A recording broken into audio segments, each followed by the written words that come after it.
صلى الله عليه وسلم أوصي نفسي وإياكم بتقوى الله فقد فاز المتقون فلا تموتن إلا وأنتم مسلمون فقال تعالى مذكرا بذلك يا أيها الذين آمنوا اتقوا الله حق تقاته ولا تموتن إلا وأنتم مسلمون.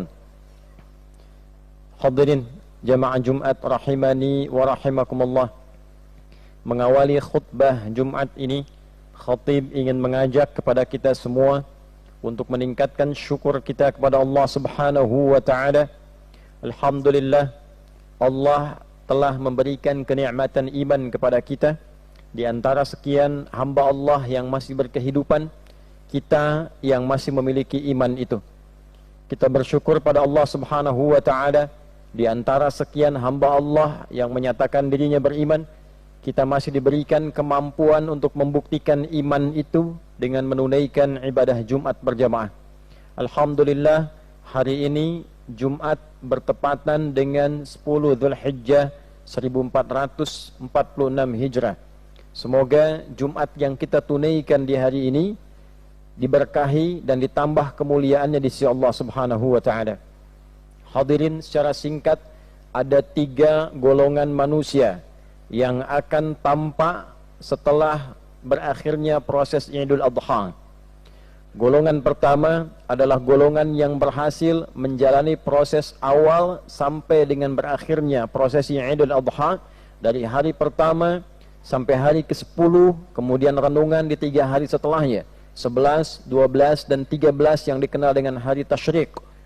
Maka golongan pertama ini dikategorikan oleh Al-Quran kepada golongan yang berhasil meraih kedekatan dengan Allah Subhanahu wa ta'ala, dan didefinisikan oleh Al-Quran sebagai golongan yang mendapatkan takwa. Baik itu yang berhaji, baik itu yang berkorban, ataupun yang sekedar menjalani prosesi sampai dengan selesainya rutinitas Idul Adha ini. Maka ketika berhaji, Allah menekankan kalimat takwa di dalamnya. Al-hajju ashhurum ma'lumat faman farada fihinna al-hajja fala rafatha wala fusuqa wala jidala fil hajj wa ma taf'alu min khairin ya'lamuhu Allah wa tazawwadu fa inna khairaz zadi taqwa. Itu saat akan keberangkatan haji. Haji puncaknya nanti akan berlangsung di 9 Dzulhijjah, disiapkan di bulan-bulan tertentu sebelumnya. Dari Syawal sudah mulai berangkat. Maka siapapun yang akan berangkat, persiapkan dirinya dengan baik, jauhi kata-kata yang tidak bagus, perbuatan yang menyimpang, jauhi semuanya, kerjakan nilai-nilai kebaikan. Allah lebih tahu siapa yang baik dan Allah lebih tahu bekal apa yang terbaik. Bagi yang ingin berangkat dengan cara terbaik, maka bekal terbaik adalah takwa. Setelah selesai menunaikan hajinya, maka Al-Quran mengkonfirmasi kembali kekuatan takwa itu di Al-Baqarah ayat 203. Wadhkurullaha fi ayyamin ma'dudat faman ta'ajjala fala fi yawmaini fala ithma alayhi wa man ta'akhkhara fala ithma alayhi liman ittaqa wattaqullaha wa'lamu annakum ilaihi tuhsyarun. Maka perbanyaklah oleh kalian zikir kepada Allah di puncak-puncak haji itu, dalam renungan-renungan di Muna itu. Siapa yang menyimpulkan dirinya telah berbuat kebaikan, mendapatkan nilai kebaikan, maka dalam 2 hari cukup, tidak ada masalah. Siapa yang belum menyimpulkan dalam 2 hari belum berubah jadi baik, maka silahkan di hari ketiga dapatkan suasana kebaikan itu, aura kebaikan itu. Maka jika engkau telah mendapatkan aura kebaikan itu, limanit taqa, yaitu aura ketakwaan. Ketakwaan yang bertambah, kedekatan yang bertambah, itulah inti kesuksesannya. Maka jaga ketakwaan itu sampai engkau berpulang kepada Allah, dan ketahuilah engkau pasti akan dikumpulkan setelah meninggal di hadapan Allah Subhanahu wa ta'ala. Bagi yang berkorban dalam pengertian menyembelih hewan, maka didefinisikan keberhasilannya di dalam Quran surah ke-22 Al-Hajj di ayat ke-37. Allah menyampaikan, la yanalallaha luhumuha wala dima'uha walakin yanaluhu taqwa minkum. Yang sampai kepada Allah itu bukan darahnya. Bagi juru sembelih, bagi yang berkorban dengan hewan, bagi yang menyaksikan, bukan darahnya berapa banyak yang terpancar, bukan dagingnya berapa banyak dihasilkan, bukan berapa bagusnya menyembelihnya, bukan berapa contoh istimewanya, bukan berapa kuat itu didapatkan, tapi yanaluhu taqwa minkum, yaitu ketakwaannya yang sampai kepada Allah Subhanahu wa taala. Maka cara menyembelih pun diatur, ada takwa dalam menyembelih, ada takwa dalam melihat, bukan tontonan tapi tuntunan. Kurban menjadi tuntunan, dituntun bagaimana proses menyembelihnya, dituntun cara melihatnya, dituntun cara berzikirnya, dan dihasilkan dari proses itu adalah takwa. Demikian dari mulai menjalani puasa sampai dengan selesai, maka puasa dalam Al-Quran tujuannya adalah takwa. Sampai hari ke-9 kita puasa, siyamu yaumi arafata, inni ahtasibu ala Allah an yukaffira sanatil lati qablahu wa sanatil lati ba'dahu. Demikian sabda Rasulullah sallallahu alaihi wasallam, atau kama qala, didokumentasikan oleh Imam Muslim nomor hadis 1162. Puasa Arafah itu dengan izin Allah, aku berharap bisa menggugurkan dosa setahun berlalu dan dosa setahun yang akan datang. Dan tujuan puasa intinya adalah takwa. Ya ayyuhalladzina amanu kutiba alaikumusiyam kama kutiba alal ladzina min qablikum la'allakum tattaqun. Dalil umumnya Al-Baqarah di ayat 183. Hai seluruh yang beriman, diwajibkan bagi kalian menunaikan puasa seperti orang dulu menunaikan kewajiban itu. Tujuan dari puasa itu, semua jenis puasa, tujuannya melatih kita menjadi pribadi yang bertakwa. Maka mari kita ukur sampai detik ini. Terlebih bila kita melihat Idul Adha-nya bersamaan dengan Jumat, apakah semakin menambah takwa kita di hadapan Allah Subhanahu wa taala? Itulah orang mendapatkan petunjuk Allah sampai dia meninggal, itulah orang yang sukses dunia akhirat. Maka cirinya di sini didefinisikan di Al-Baqarah di ayat 2 sampai dengan ayat 5. Dzalikal kitabu la raiba fi hudan lil muttaqin. Yang tadi itu, kemudian seluruh ayat dalam Al-Quran adalah petunjuk bagi orang takwa. Siapa orang takwa yang tidak meragukan isi Quran itu? Orang takwa itu definisinya satu, alladzina yu'minuna bil ghaib wa yuqimuna shalah.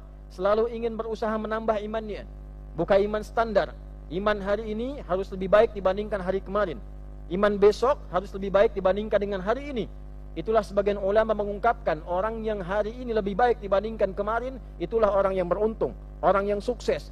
Maka bagaimana cara meningkatkannya? Bertambah solatnya. Maka setelah Idul Adha, dia berusaha menambah kualitas solatnya, menambah kuantitasnya. Fardu tambah sunnah, yang sudah konsisten dengan sunnah perbaiki sunnah dan fardunya supaya lebih khusyuk dibandingkan dengan sebelumnya. Wa mimma razaqnahum yunfiqun. Dalam proses menjelang Idul Adha kita dilatih berinfak, harta seadanya, harta secukupnya, dengan hewan kurban. Maka setelah Idul Adha kita gemar berinfak. Infak diartikan bisa dengan harta, dengan uang, bisa dengan makanan, bisa dengan tenaga, bisa dengan pikiran. Intinya pribadinya gemar berbagi dalam kebaikan. Walladzina yu'minuna bima unzila ilaik, gemar dengan Al-Quran, dekat dengan Al-Quran, senang baca, senang murajaah, senang menghafal. Walladzina yu'minuna bima unzila ilaika wa ma unzila min qablik.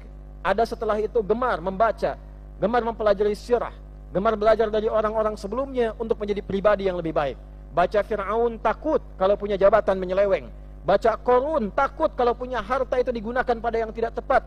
Baca Haman takut kalau punya ilmu digunakan pada cara yang salah. Membaca kebaikan-kebaikan, dia gunakan motivasi meningkatkan keistimewaan. Membaca keburukan, dia gunakan untuk meningkatkan kebaikan dengan meninggalkan yang salah dan potensi yang keliru. Dia baca tentang Rasulullah SAW, ingin jadi umatnya yang terbaik. Dia baca tentang Nabi Musa, dia belajar bersabar mengatasi cobaan dalam kehidupan. Dia belajar tentang Nabi Isa, dia belajar menghadapi fitnah dalam kehidupan. Dia belajar tentang Nabi Ayub, dia belajar bagaimana cara mendapatkan zikir terbaik ketika sakit. Demikian seterusnya. Maka ketika dia merasakan kenikmatan ini, wabil akhirati hum yuqinun, bertambah keimanannya, bertambah keyakinannya, dan dia jadikan semua urusan dunia sebagai proyek akhiratnya. Ke kantor dia siapkan juga bukan untuk dunia, tapi akhiratnya pun dia siapkan. Bagaimana bekerja bernilai ibadah, bagaimana membaca ada ibadah, bagaimana menyembelih hewan ada ibadah, bagaimana minum ada ibadah, makan ada ibadah. Itulah hakikatnya orang beruntung. Maka di akhir ayatnya, ayat kelima, Allah menyampaikan, ulaika ala hudam mir rabbihim wa ulaika humul muflihun.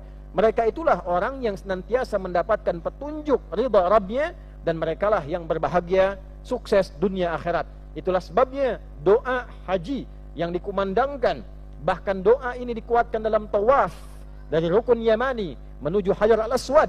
membacakan Al-Baqarah ayat 201, wa minhum may yaqulu rabbana atina fid dunya hasanah wa fil akhirati hasanah wa qina adzabannar. Golongan pertama. Golongan kedua adalah golongan yang merugi. Golongan ini adalah orang yang biasa-biasa saja. Ada Idul Adha seperti adanya, tidak ada Idul Adha seperti adanya.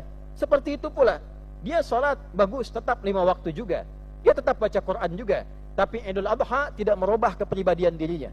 Hanya ikut-ikut saja. Ikut sholat, iya. Ikut menyembelih, nonton, iya. Melihat, iya. Tapi itu tidak memberikan bekas pada dirinya. Maka merugilah ia karena mendapatkan kesempatan Idul Adha, tapi tidak mendapatkan kemuliaan, tidak mendapatkan pengaruh kebaikan dari Idul Adha yang dia dapatkan. Orang lain tidak dapat, meninggal jadi baik. Orang ini dapat, tidak dimanfaatkan, maka merugilah dia. Dan yang terakhir adalah orang celaka. Orang celaka yang walaupun datang diberi kesempatan Idul Adha, tapi dia tetap memilih bermaksiat. Dia tetap memilih melakukan tindakan kriminal. Kalau pejabat, Idul Adha hanya lewat, setelah itu korupsi lagi. Misal, orang yang celaka. Orang yang kaya, merampok lagi, menipu lagi. Misal, itu orang celaka.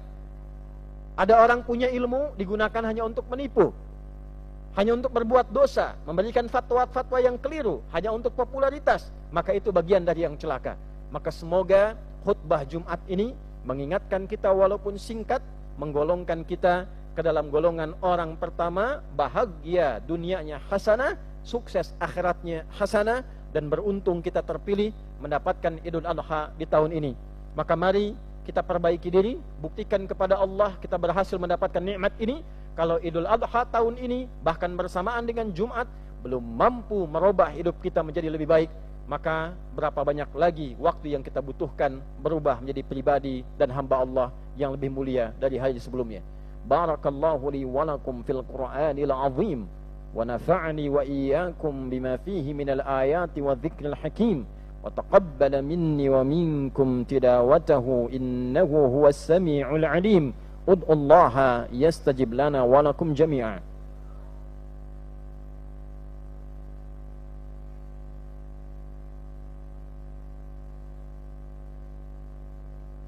Alhamdulillah wassalatu wassalamu ala rasulillah nabiyyina wa sayyidina Muhammad ibn Abdullah wa ala alihi wa sahbihi wa man walah. Nashhadu an la ilaha illallah wahdahu la sharika lah wa nashhadu anna Muhammadan abduhu wa rasuluhu alladhi la nabiyya ba'dah.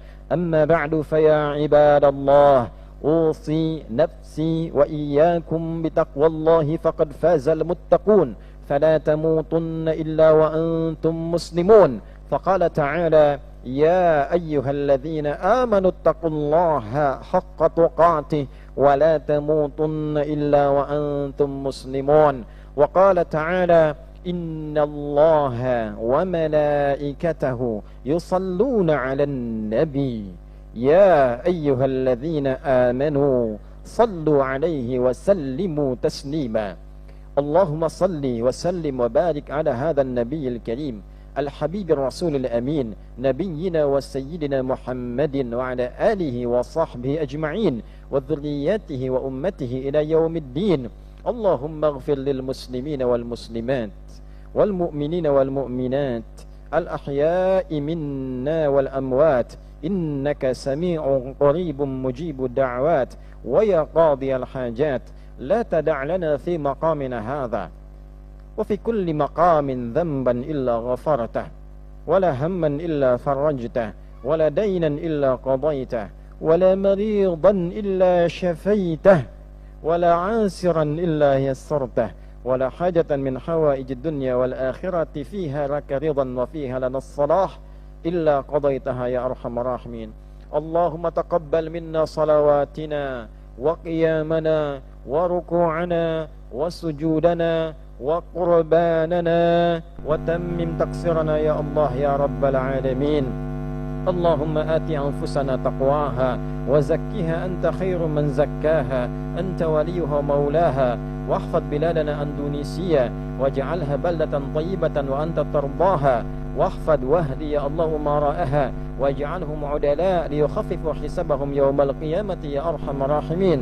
واحفظ علماءنا واجعلهم مخلصين لك الدين اللهم يا خير الناصرين اللهم انصر إخوتنا في فلسطين في غزة وفي كل مكان المبتلين واجعل أحياءهم مجاهدين في سبيلك وموتاهم شهداء وألحقنا معهم في رحمتك يا أرحم الراحمين. اللهم حل المسجد الأقصى وارزقنا نعمة للصلاة في مسجد الأقصى قبل وفاتنا يا أرحم الراحمين، واجعلنا من أحباء سيدنا محمد صلى الله عليه وسلم، واغرس في قلوبنا حبك وحب نبيك محمد صلى الله عليه وسلم. ربنا آتنا في الدنيا حسنة وفي الآخرة حسنة وقنا عذاب النار.